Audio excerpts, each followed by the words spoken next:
Welcome back, students. I hope that you guys had a fantastic weekend and you got that quiz done on Friday and you are all caught up on everything. And we're going to jump into a story about Lewis and Clark. And so I want you to stop and think about what we did just before spring break. We looked at Sacagawea and the story of Sacagawea. If you need to remember that story, it will be loaded in Schoology. We'll try to label it Sacagawea. But that way there you can reference it if you need to. So we're going to jump into Lewis and Clark. It's an excerpt, and this is a graphic novel. And graphic novels are a little bit different. They're kind of like looking at a comic strip, and it tells a story. So it's pictures that tell a story. And on the screen in front of you, I have a couple little anchor charts that kind of compare historical fiction with graphic novels. And so if you look at historical fiction, this was the one that we did with Sacagawea. And so it talks about author's purpose, and the author's purpose of that Sacagawea excerpt or historical fiction is to tell a story that combines true historical events or settings with imagined elements. And then characteristics, they are actual historical settings or places that could have existed in real life. Characters who are actual historical people or modeled on historical people. There's conflicts based on true historical situations. Dialogue reflects how people spoke in the time and place of the story's action. And then there's a theme, which we just revisited, a theme or a deeper message. And then the structure of, again, historical fiction is a plot that features an actual historical event or events that could have happened. And they may include imaginary events that fit in with the historical ones. So that's kind of a quick review of the Sacagawea story or historical fiction. Now we're going to look at a graphic novel that's based on history. And so if you'll follow along with me, author's purpose. This is to use comic book format to tell a true historically important story. And the characteristics of a graphic novel are going to be real life historical places, people, and events. They may include dialogue that was actually spoken. We've got some factual information synthesized from multiple sources.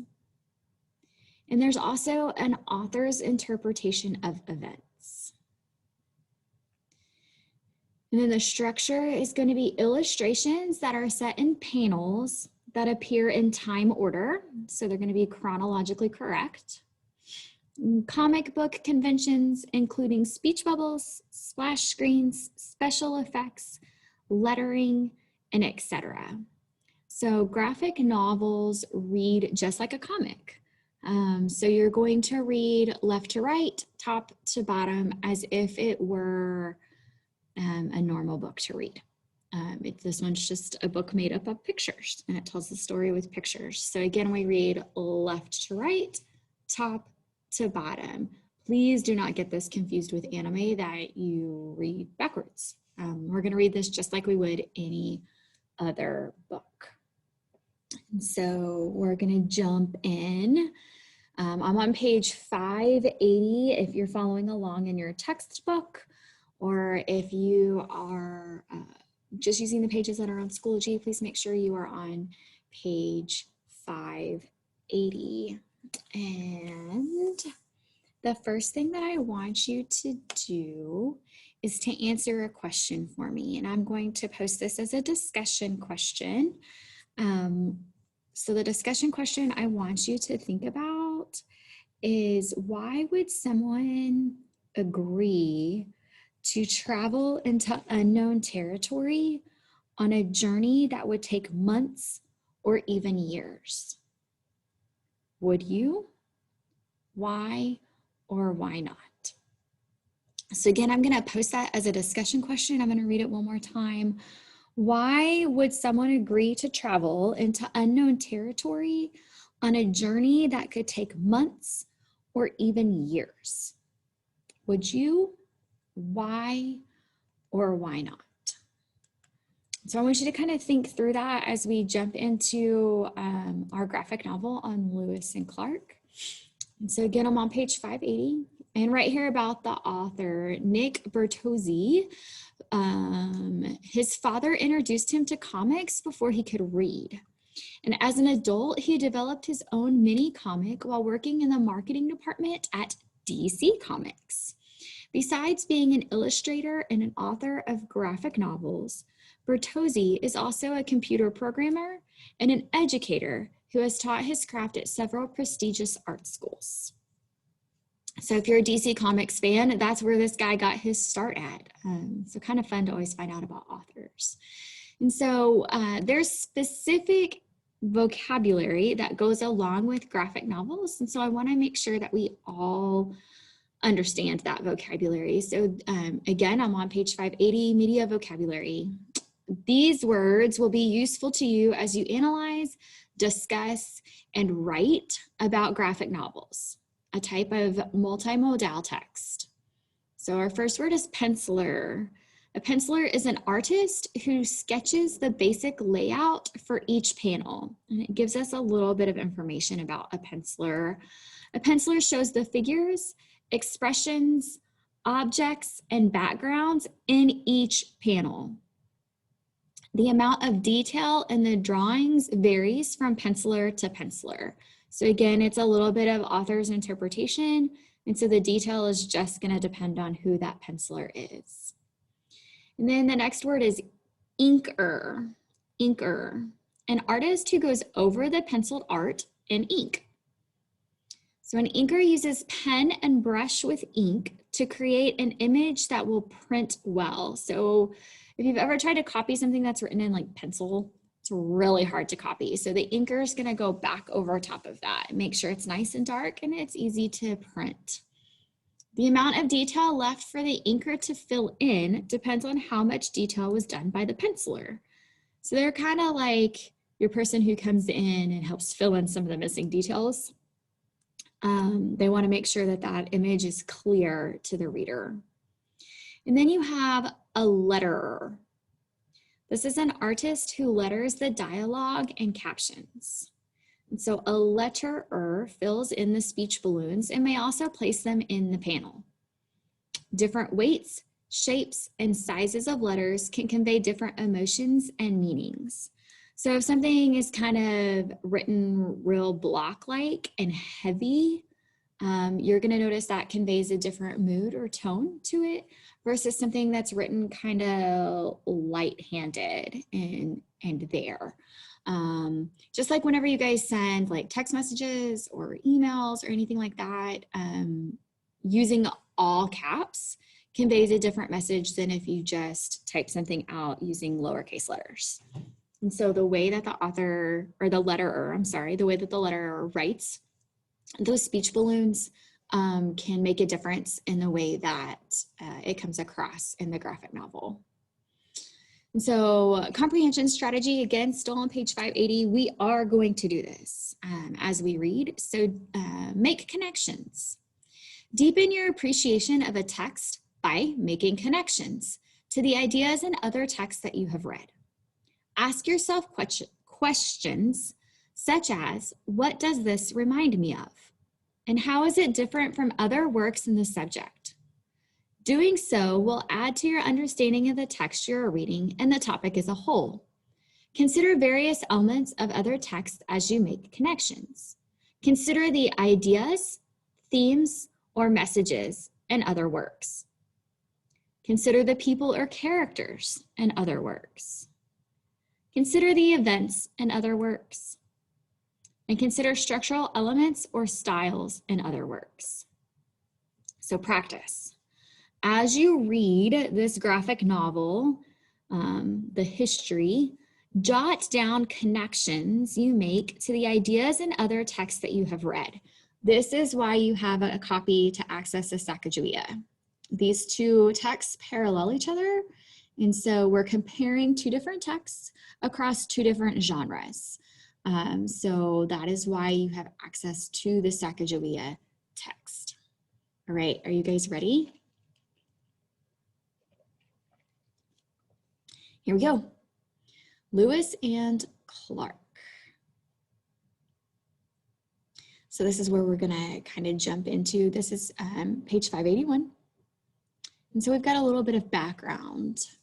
The Lewis and Clark expedition, 1804 to 1806, was a major exploration of the northwestern United States that allowed the government to later claim the area.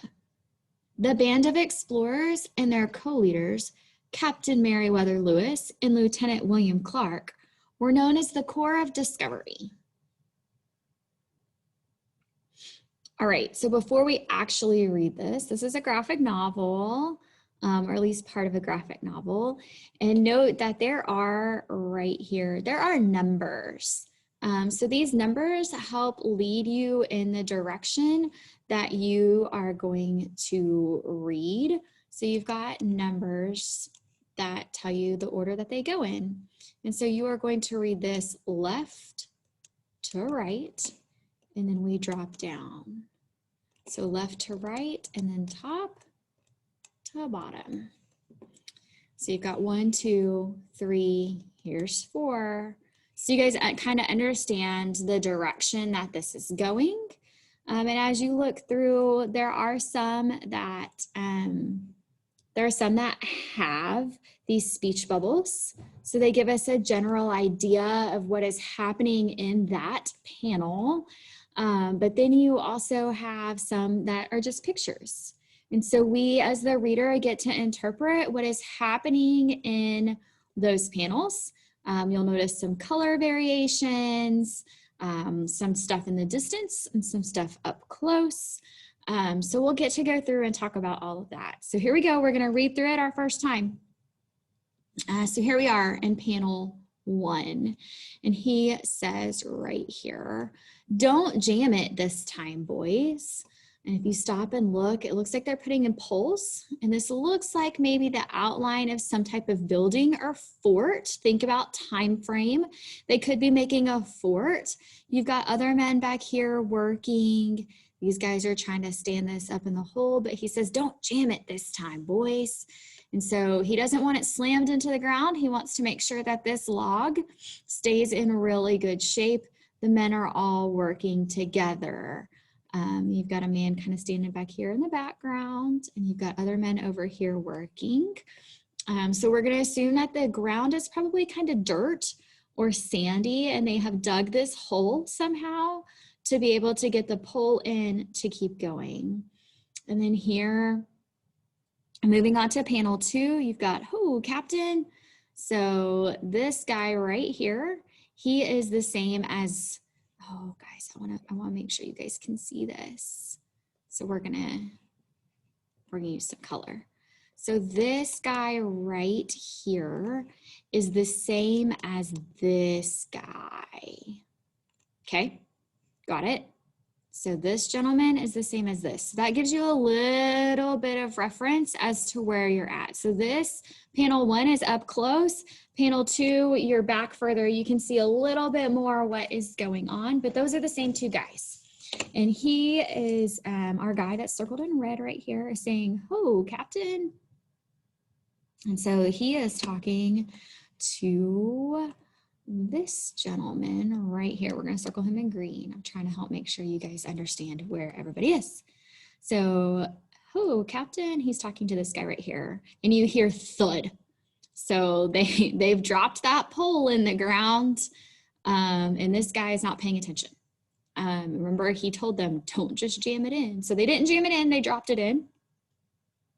You've got a couple more people sitting on the ground right here.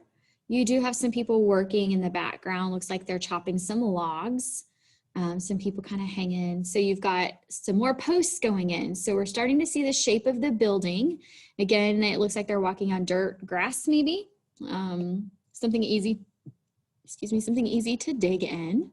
And you've got people working all around the area. And then we drop down to panel 3, and it says, "I said, Captain Lewis." So he's yelling at him. So we now know that our man in green is Captain Lewis. So our man in green is Captain Lewis, and he so right here we see him, he just kind of keeps walking. He walks straight past Captain Lewis walks straight past this man. We're not quite sure who he is yet, but obviously he's helping, he's our man in red up here. He is helping to build whatever it is that's going on right here. That's our man in red. He's kind of overseeing what's happening here. And the man in green, Captain Lewis, just keeps walking. He goes right past him. And so our man in green, so you've got this guy in red here. I hope these colors are helping, guys, because it's helping me kind of keep it straight. So what is it, Captain Clark?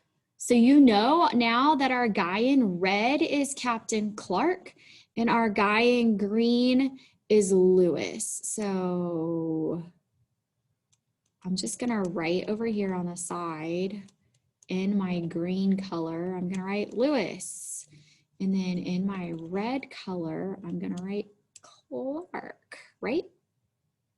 No, Attention in the building for all of our. Sorry about that interruption, guys. So we've got in green, we have Captain Lewis, and I've written that over here on the side. And in red, we have Captain Clark, and I've written that over here on the side. So this is there as a guide. We're going to circle it so we know where it's at.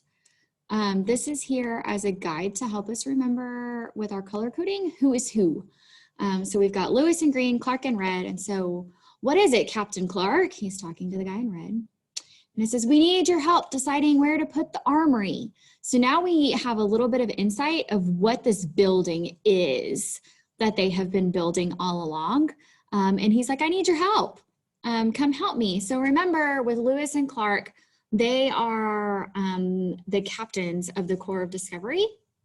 And so they are kind of leading this expedition. But we see right here that Clark, our guy in red, is caring a little bit more about this fort that they are building than Lewis, our guy in green.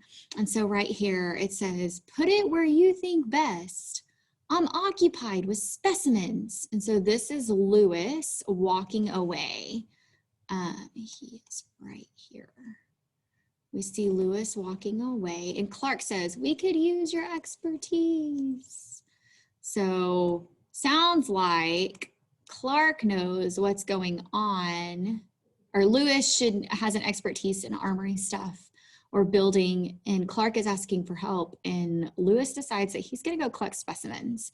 Now let's talk about this for a minute. Specimens, like tree samplings or ground samplings to kind of discover the area. So let's recap. Going back to panel 1, you've got this gentleman right here who we later learn is Captain Clark, circled in red. Don't jam it this time, boys. So he is getting them to put this in the ground. Looks like they're building something we later learn is some type of fort because they're going to build an armory. Going to panel 2, oh, Captain. So Clark is right here and he's saying hello to Captain, who we learn in just a moment is Lewis. And you see a little bit better picture of that fort that they're building. And then he goes, I said Captain Lewis, like the guy didn't hear him. And Lewis is continuing to walk away. Clark is trying to catch his attention and Lewis is walking away. He says, what is it, Captain Clark? Now you've got my attention. What do you need? We need your help deciding where to put the armory. So he's having this conversation as he's still supervising what's happening with these men. Put it where you think best. I'm occupied with specimens. Or either way, you could say, I'm occupied with specimens. Put it where you think is best. As Lewis continues to walk. But Clark is like, no, we could use your expertise. Like, I need your help, buddy. We're in this together. And so we drop down to panel 6 and you see that there are men still working. I'm not seeing the hats that we saw up in these other panels. So I'm not going to assume that Clark or Lewis is one of these men. These are some of the other men that were with them as they went on their tour. And they're continuing to build this building. It looks like it's log cabin style. You see the notches cut out in the wood, and they're stacking, kind of like Lincoln logs. If you ever played with Lincoln logs as a kid, there's those notches that they stack as they go. He has some type of tool in his hand right here to make it go. These guys are kind of doing the heavy lifting, and this one's guiding him, making sure it goes in the right spot. And we move over to panel 7, and they've come a long way. So panel 6, they're just starting. Panel 7, they've worked really hard. Look at this. They've come a long way. You can see a window right here, and it is dark inside, which lets us know the roof.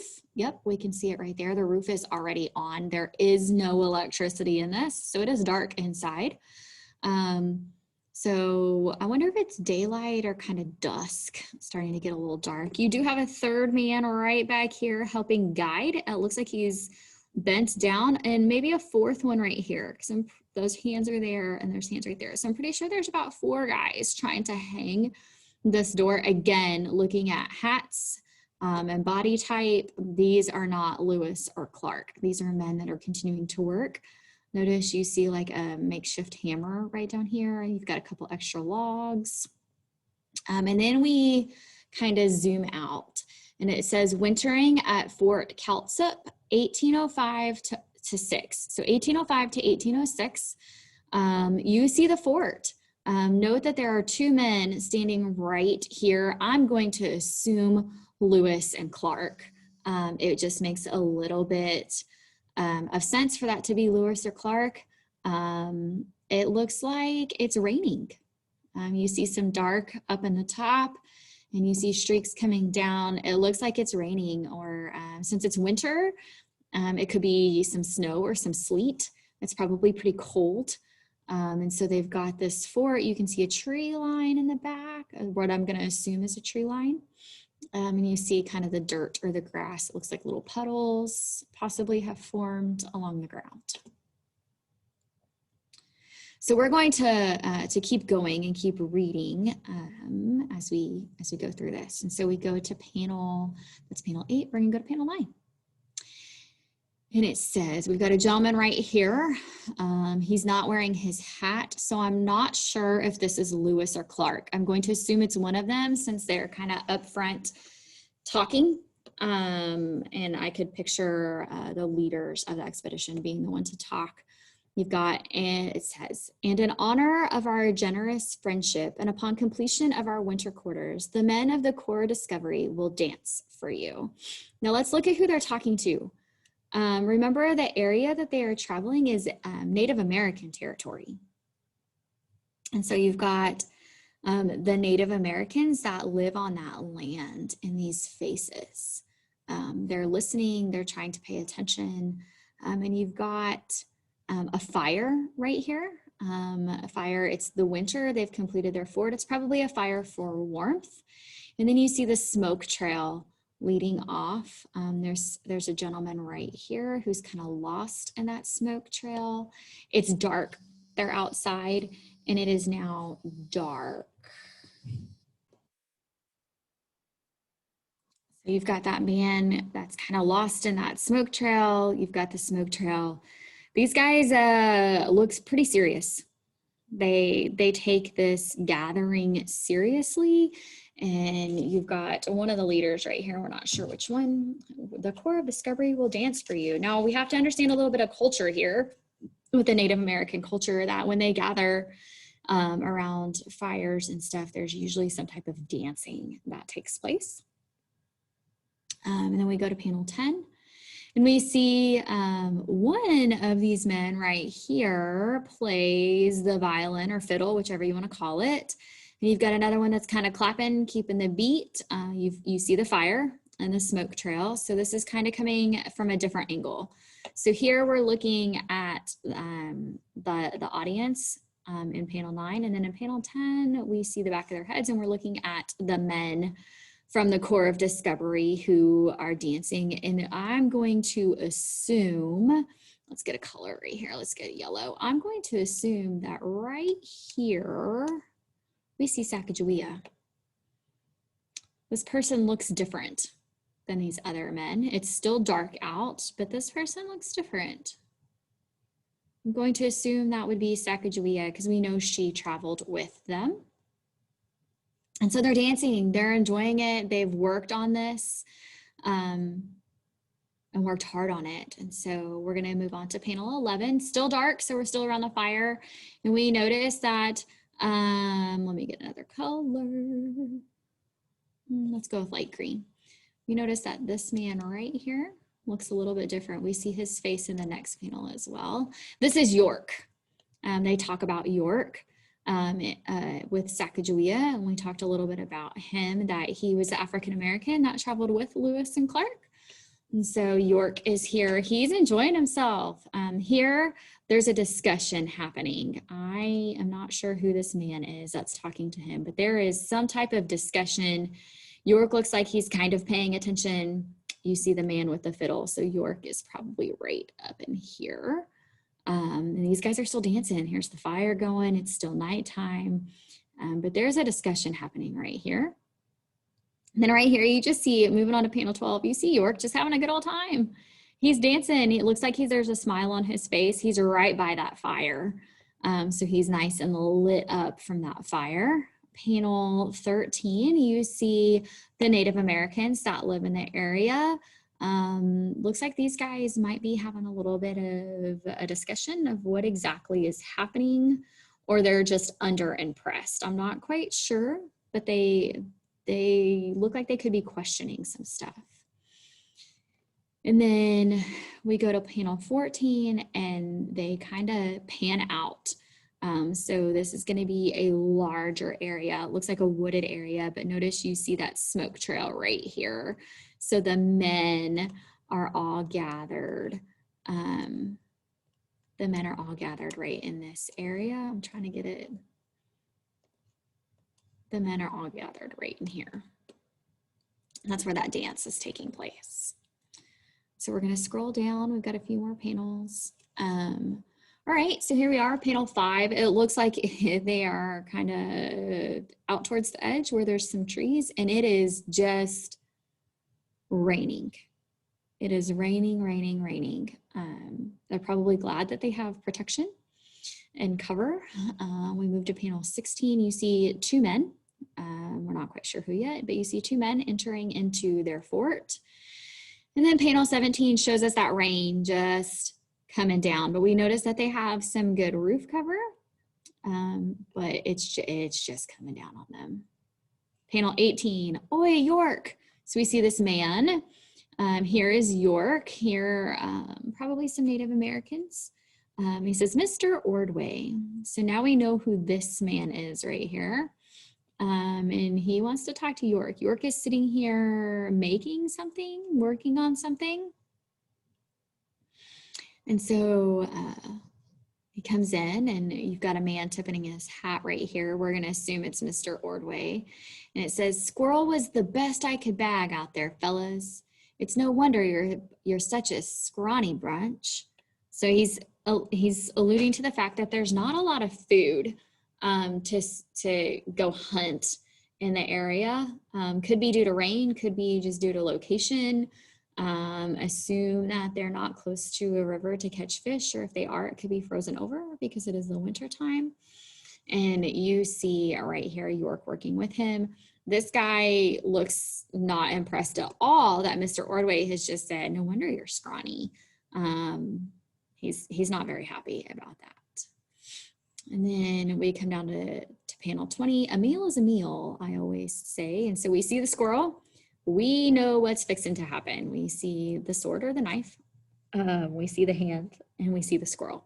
So you know what is fixing to happen here. And then we come to panel 21. We've got Mr. Ordway sitting here. He's got the squirrel right there. Kind of hard to see, but there's the squirrel. And you've got York, and he is working on something right there. So both of them are busy doing something, probably having some type of conversation. And then you've got this person right here kind of observing it all. So now we're looking at the backside. Here's York, here's Mr. Ordway, and it says, these here Keltsup are awfully fond of you, York. And York, a man of many words, goes, mm-hmm. So now we know there's something that Mr. Ordway is probably going to propose something, but York is just kind of agreeing. And so Mr. Ordway goes on to say, it's still raining, guys. Look, you can still see that rain coming down. Mr. Ordway goes on to say, you've had a lot of admirers along the trail. Seems to me you could have made yourself a king in any of these villages. So people are noticing York. I mean, they're a fan of what a hard worker he is. And again, York is like, mm-hmm. But notice right here, Mr. Ordway is still working on that squirrel, and York right here is still working on something. We're not quite sure what yet, but right here is we're seeing the back side of that. It's still raining. And here, this is Mr. Ordway, and we know that because we have the squirrel right here. He's skinning it. And he says, you know, in New Hampshire, we believe that man is born free. And he says Negro too. So everybody is born free. And Mr. Ordway, he's still working on something, still raining. I won't ever run away, Mr. Ordway. So he's having this conversation. They're still sitting by each other. And then we jump down. I'm a Virginian as well as a servant, and I will earn my freedom. So York is saying, hey, you're not going to talk me into running away. Here's what he's working on. And he's still got this squirrel. It's taken him a while. And then Mr. Ordway is going to head out, and he says, I wish I possessed your optimism. Good luck with that. And so Ordway heads out into the rain. We see some, like, I'm not sure what these things are. York's still working right here on something, but York stays. Here we see Ordway walking away in the rain, kind of looking disappointed. And York is here, looks kind of mad that Mr. Ordway even mentioned the possibility of him picking up and running away. And here's, we see York, and we know that. We see what he's working on. He's making some shoes. He's lacing the edging of some shoes. And the person that was sitting there to the side comes over and is, hey, you're okay. You're okay. Kind of patting him on the head. And York is not very happy with this. He's frustrated that anything was said like that to him, almost like a how dare he is the stance that's happening. And so I don't think he hits this person, but I think he kind of like picks up his fist and might shake it because he's mad. And then here we see him sitting and reflecting, again, still in the rain. And so that's the end of our graphic novel. There's a lot packed into this, guys. A lot's packed in here, but we end with Mr. York sitting here thinking and contemplating on what just happened. And maybe his next moves, what he's gonna do next. All right, so we're gonna scroll back up to these first panels. Okay, so I want you to do something with these. I want you to pick one of the guys that we meet in panels 1 through 7. And I want you to choose one of them and then connect with them. So choose a character from panels 1 through 7 and connect what you learn here with what you learned about that person in Sacagawea. So you've got Lewis or Clark. We've circled them. We've shown you which one's which. And so choose one of them and write down what you learn here with what you learned about this man while reading Sacagawea. Sorry guys, I'm in my classroom and the bells are going off. It's virtual learning day here. So please just ignore the bells. So that's your assignment. I'm gonna create an assignment page for you to do that. But panels 1 through 7 is what we're looking at today. And remember, you're choosing a character from panel 1 through 7, and you're connecting what you learn here with what you learned about them in Sacagawea, and you're gonna write that down. It should take you like a paragraph. Okay, guys? So I'll put that assignment in Schoology. Remember that you have the discussion post also, and we'll pick back up there tomorrow.